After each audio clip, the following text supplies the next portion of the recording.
They all laughed when the lawyer read the will. They aren't laughing anymore. This is the story of the joke they thought was on me, and the fortune they were too blind to see. The air in Mr. Abernathy's office was thick with the scent of old paper and my Uncle Josiah's cloying pomade. It was a small room, made smaller by the towering shelves of leather-bound books that seemed to lean in, listening. I sat on a hard-back chair, my 16 years feeling like 100, my black morning dress stiff and unfamiliar against my skin. Across from me, my Aunt Prudence dabbed at her dry eyes with a lace handkerchief, a theatrical performance for the lawyer's benefit. Uncle Josiah simply stared at a point on the wall just above my head, his face a mask of bored impatience. He'd made it clear from the moment my parents' wagon had overturned that I was now a problem to be managed, a stray to be tolerated until I could be married off. The real prize, the thing they'd been circling like vultures for a week, was my father's business portfolio in town, the mercantile, the freight contracts, and the deed to the small but promising silver claim up in the canyons. Mr. Abernathy cleared his throat, the sound like rocks grinding together. To my brother, Josiah, and his wife, Prudence, he read, his voice monotone, I bequeath my business interests in their entirety, including all properties and claims registered within the town limits. Prudence let out a small, unconvincing sob of gratitude. Josiah's mask slipped, a flicker of raw greed tightening his lips into a smirk. He shot a glance at me, a look that said, see? This is how the world works, girl. The strong take, and the weak are left with scraps. I felt a cold knot form in my stomach. Mr. Abernathy adjusted his spectacles and continued. And to my beloved daughter, Abigail, he paused, and the room felt suddenly colder. I leave the original family homestead. The house, the barn, and the surrounding 10 acres. May she find in it the same peace we once did. A choked sound escaped Aunt Prudence, something between a gasp and a laugh. The old place, she whispered, loud enough for the entire room to hear. Why, it's nothing but a pile of splinters and dust. The roof caved in years ago. Uncle Josiah finally looked at me, his eyes glittering with malicious amusement. A fitting inheritance for a girl with her head always in the clouds. A derelict house for a derelict state of mind. Perhaps you can patch the roof with your daydreams, Abigail. The cruelty was so casual, so expected, yet it still landed like a physical blow. I stared down at my hands, twisted in the lap of my dress, refusing to give them the satisfaction of my tears. They had taken everything. And then, as a final insult, they had handed me the ruins. The ride out to the homestead was long and silent, punctuated only by the rhythmic creak of the wagon wheels and Uncle Josiah's periodic sighs of exasperation. He had insisted on driving me out himself, a gesture he framed as kindness but which felt more like a lord inspecting his newly acquired, and deeply disappointing, territory. He spoke only once, gesturing with his whip toward the dusty horizon. Look at it, girl. Nothing. Nothing for miles but dirt and snakes. Your father was a fool to ever build out here, and a bigger fool to hang on to it. I said nothing, keeping my eyes fixed on the distant shape that was slowly growing larger. The house of my earliest memories. He was right, of course, from his perspective. It was a ruin. The prairie grasses, wild and untamed, had reclaimed the yard, growing right up to the foundation. The porch sagged dramatically to one side, its railing splintered and gone in places. The roof was a disaster, a patchwork of weathered shingles and gaping black holes, like a mouth missing half its teeth. A shutter hung from a single hinge on an upstairs window, banging a mournful rhythm in the faint breeze. It looked like a skeleton picked clean by the elements. Well, here you are, Josiah announced, pulling the horses to a halt. Home sweet home. He didn't even bother to get down. He just watched me as I slid from the wagon seat, my small satchel clutched in my hand. The finality of the moment was crushing. This was it. This was my life now. Living alone in a collapsing house at the edge of nowhere. Don't expect us to come calling, Aunt Prudence had sniffed before I left. We have important matters to attend to.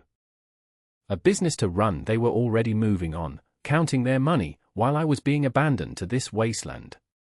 Josiah watched me for a moment longer, a look of profound satisfaction on his face. He had won. He had everything. And I had this. "Try not to starve," he said, the words dripping with mock concern. Then he snapped the reins, and the wagon turned, leaving me alone in a cloud of dust and the deafening silence of the prairie. I stood there until the sound of the wheels faded completely, until it was just me and the broken house, a monument to my family's past and my own bleak future. The front door groaned open on rusted hinges, protesting my entry. Inside, the air was stale and thick with the ghosts of forgotten years. Dust motes danced in the slanted shafts of sunlight that pierced the gloom through the grimy windows and the holes in the roof. Every surface was coated in a thick, grey blanket of it. Furniture, what little was left, stood in spectral shapes beneath linen cloths that had yellowed with age. I walked through the downstairs rooms in a daze, my footsteps echoing in the oppressive quiet. The main room was dominated by a huge stone fireplace, its mantelpiece bare. In the kitchen, a rusted pump stood over a dry sink, and the door of a pantry hung open, revealing empty shelves. It was worse than I had imagined. It wasn't just neglected, it was dead. A place where life had once been and was no more. My despair deepened with every step. My uncle's words echoed in my head. A derelict house for a derelict state of mind. Maybe he was right. Upstairs, the bedrooms were just as desolate. In what must have been my parents' room, the wind whistled through a broken window pane, a lonely, keening sound. It was here that I saw it. Sitting in the center of the floor, incongruous against the decay, was a small, iron-bound strongbox. For a heartbeat, a wild, foolish hope flared in my chest. Had they left something for me after all? A secret stash of money? A few precious heirlooms they'd kept hidden? I rushed forward and knelt beside it, my fingers tracing the cold metal. But my hope died as quickly as it had been born. The lid was slightly ajar, the lock clearly broken. It had been forced open, the metal around the latch bent and scarred. With trembling hands, I lifted the heavy lid. It was empty. Of course it was empty. Josiah and Prudence had been here. They must have come straight from the lawyer's office, torn the place apart looking for anything of value they might have missed before casting me out. They had looted my parents' last secrets and left me the empty shell. It was the final, cruelest twist of the knife. I sank back on my heels, the emptiness of the box mirroring the emptiness inside me. I was truly alone, with nothing. I spent the rest of that day in a fog of grief and exhaustion, doing little more than sweeping a small corner of the kitchen clean enough to lay my bedroll. As dusk painted the prairie in hues of orange and purple, I sat on the sagging porch steps, watching the world fade to black. The loneliness was a physical weight. It was then, in the deepening twilight, that I remembered my father's favorite chair. It was a simple, sturdy thing he had kept in his small study, a room I hadn't yet dared to enter. Pushing myself to my feet, I lit the small lantern I'd brought and made my way to the back of the house. The study was just as dusty as the rest of the house, but it felt different. It still smelled faintly of his pipe tobacco and old books. And there, by the window, was his chair. I ran my hand over the worn leather of the armrest, half expecting to feel his presence.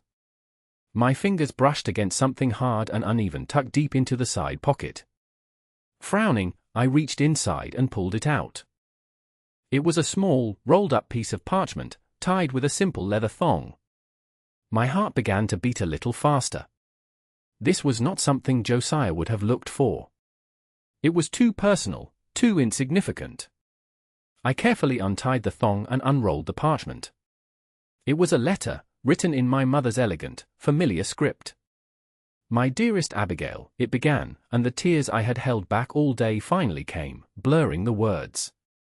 "If you are reading this, then we are gone, and the world has proven to be as cruel as we feared. Your aunt and uncle will have taken everything they can see.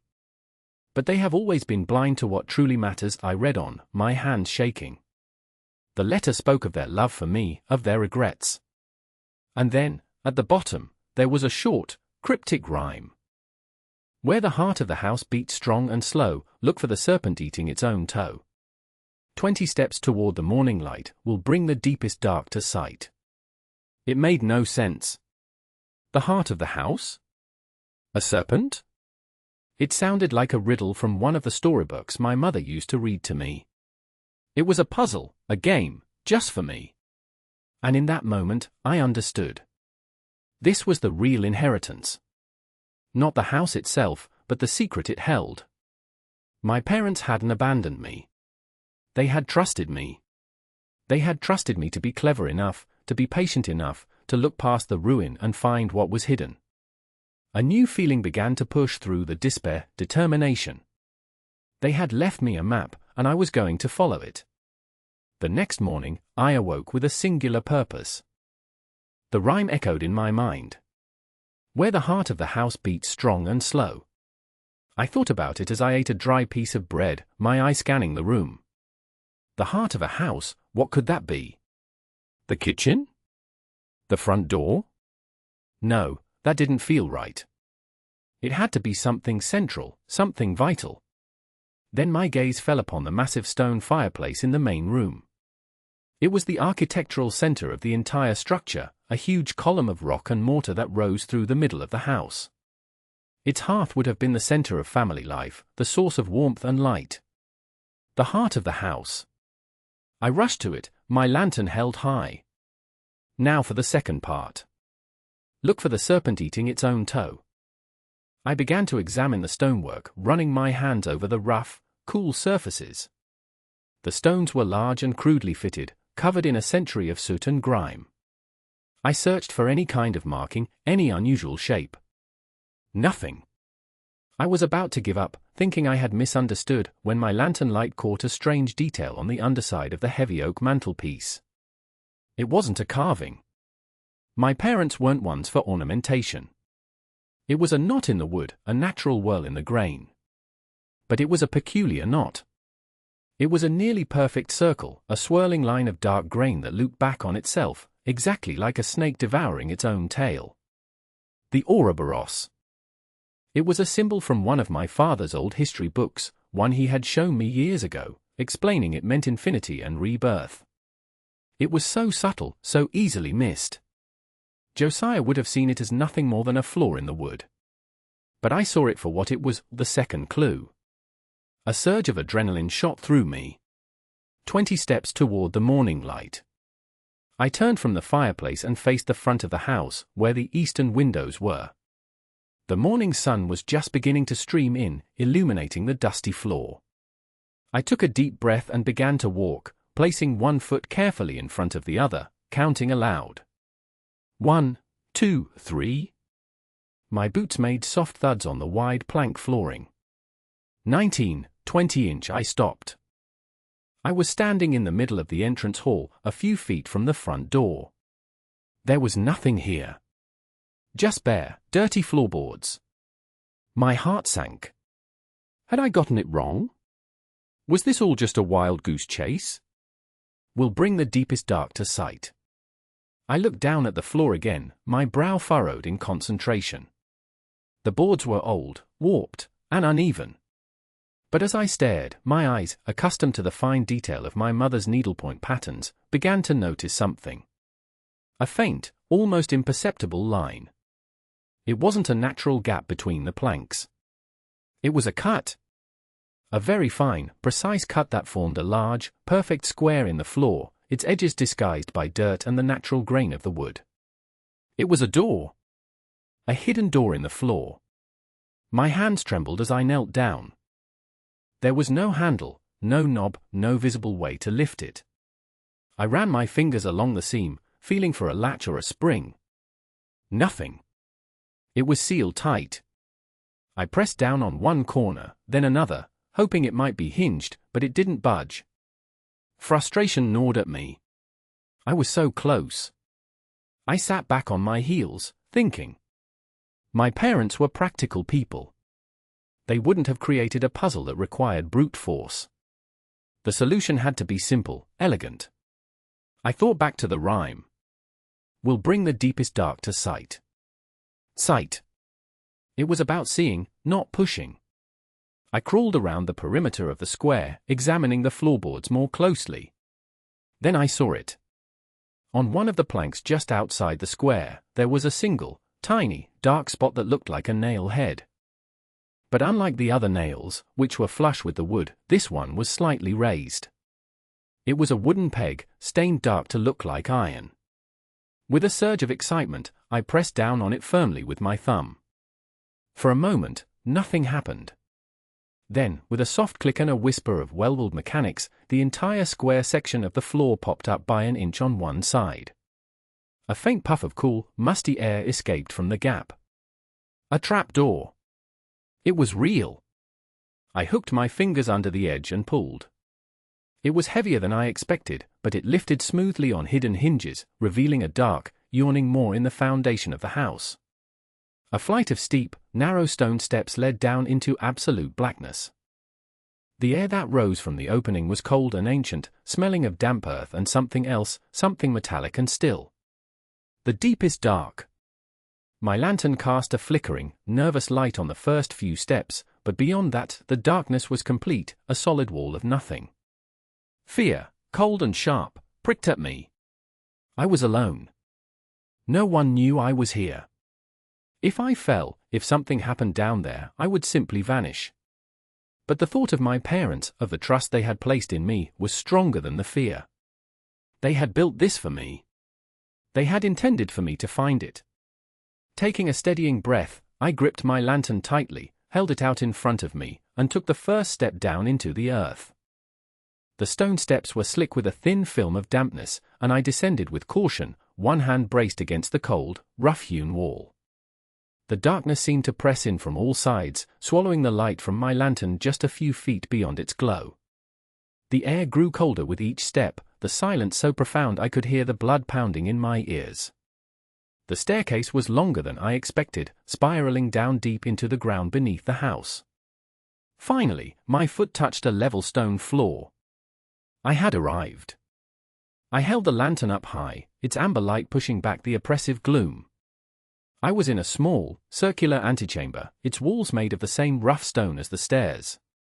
Directly in front of me was a solid oak door, bound with thick bands of black iron. It was not locked. A simple iron ring served as a handle. My heart hammered against my ribs, a frantic drumbeat in the subterranean quiet. This was it. The final door. With a hand that was not quite steady, I reached out, grasped the cold iron ring, and pulled. The door swung inward without a sound, its hinges moving as smoothly and silently as the trapdoor mechanism above. And as it opened, I forgot how to breathe. The room beyond was not large, perhaps the size of the study upstairs, but it was filled with a light all its own.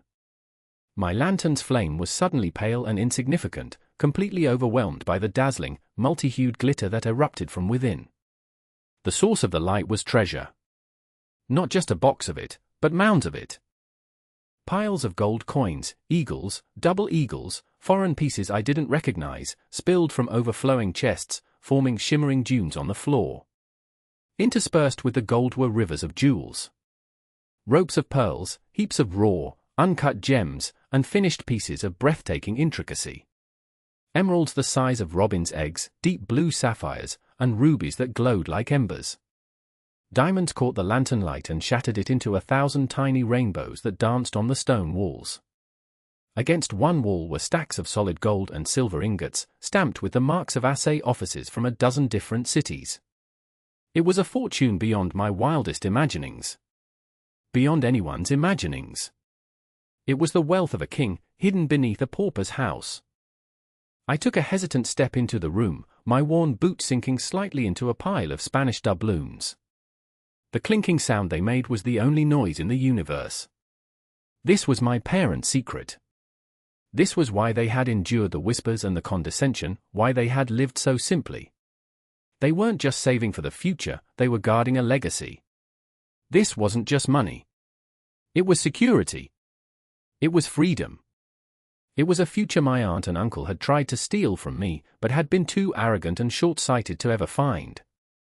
Resting atop one of the largest chests, placed as if to be found immediately, was another piece of parchment, this one sealed with my father's wax signet ring.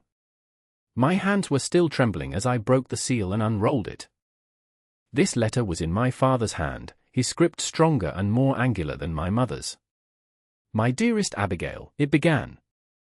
If you are reading this, then you have proven yourself to be everything we knew you were: intelligent, patient, and observant.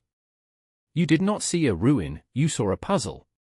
You have earned this inheritance in a way your aunt and uncle never could.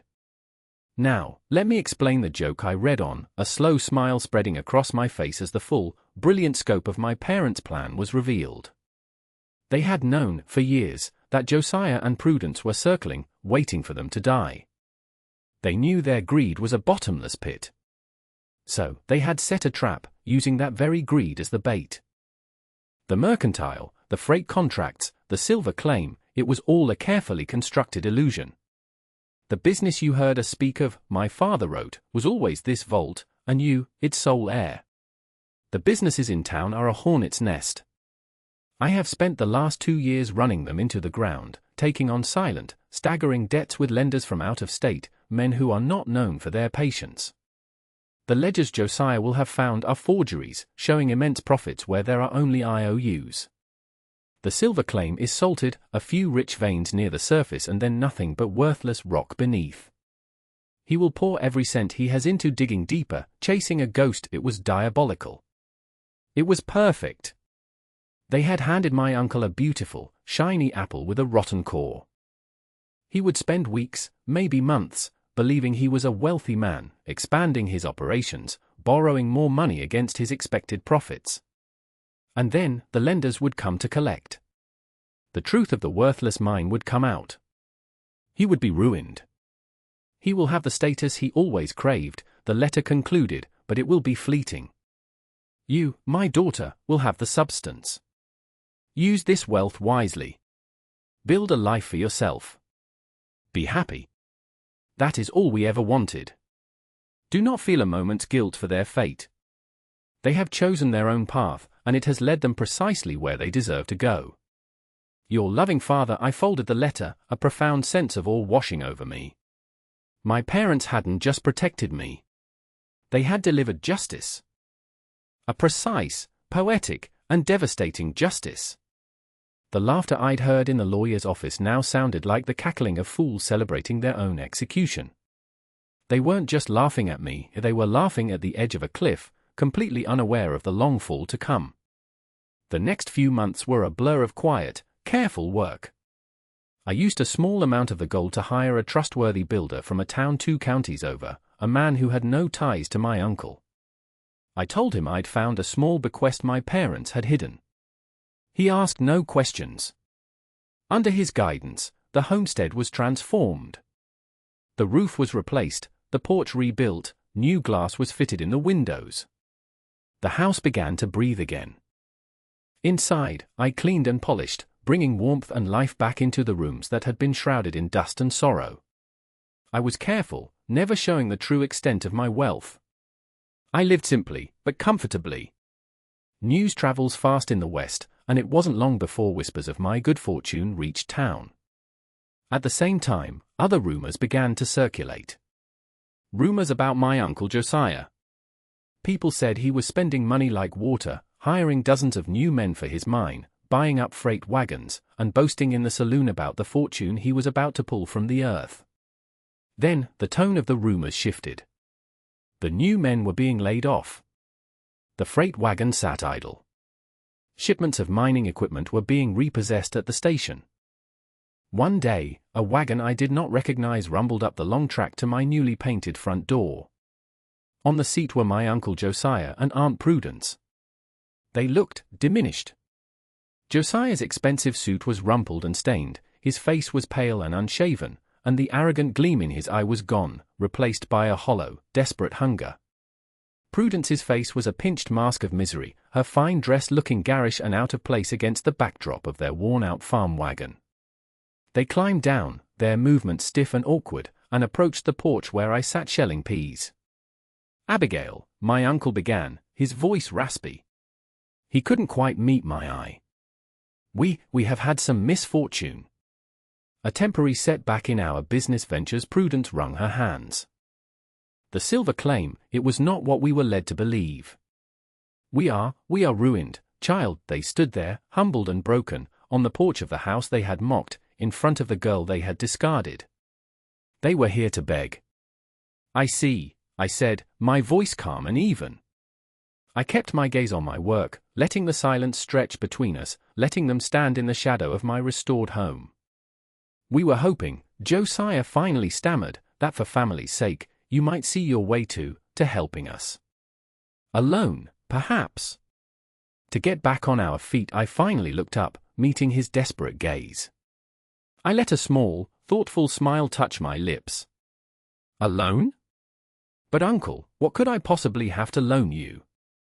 All I have is this derelict house. I paused, letting the words hang in the air. Perhaps you could patch your finances with your daydreams. The color drained from his face.